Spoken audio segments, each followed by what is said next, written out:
BC's Children's Watchdog says the province is still cutting corners and is still taking shortcuts with child protection. And this is an accusation that Mary-Ellen Turpel Lafond has made before, but this time it relates to a program where children are placed into the homes of relatives. And the minister in charge says this criticism is unfair and is disrespectful to the caregivers. Shachi Curl reports. Concerns about the CHR program have existed for a long time. The warning seems so familiar, yet no less urgent.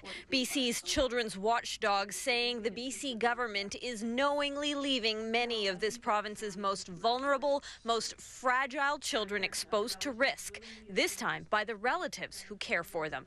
A large group of BC's children is at risk of potential harm while living in the homes of these relatives. Those statements are based on her audit of the Child in the Home of a Relative program, a system where parents who can't care for their own children hand them over to extended family. The province, in turn, provides financial support to those relatives. The problem, says Mary-Ellen Turpel Lafond, is when the government writes checks to those families, it's not doing proper background checks and investigations. Her report is peppered with examples of children abused in the homes of relatives, others sent to live with family who had criminal records, including convictions for assault and drug trafficking. Assault-related offences, including with a weapon or causing bodily harm, were the most common offence type found among these. I would say that it certainly demonstrates once again that the government has been very careless and irresponsible. Mary Polak is the Minister of Children and Family Development. Today she was pushing back. These are private arrangements that are made with families,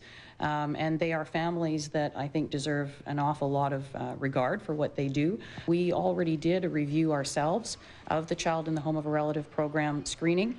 That's something that formed a large part of our decision to cap the program. It's a very touchy subject because of past deaths. In 2005, a Port Alberni toddler named Sherry Charlie was murdered shortly after being put in the home of a relative who had a criminal record for violence. And this spring, Turpel Lafond had to take the government all the way to Supreme Court to get the information she needed to investigate the current state of affairs. She's now calling for a re-screening of all current caregivers to ensure the safety of the children in the program, something the province says right now there's no need for. In Victoria, Shachi Curl, A News.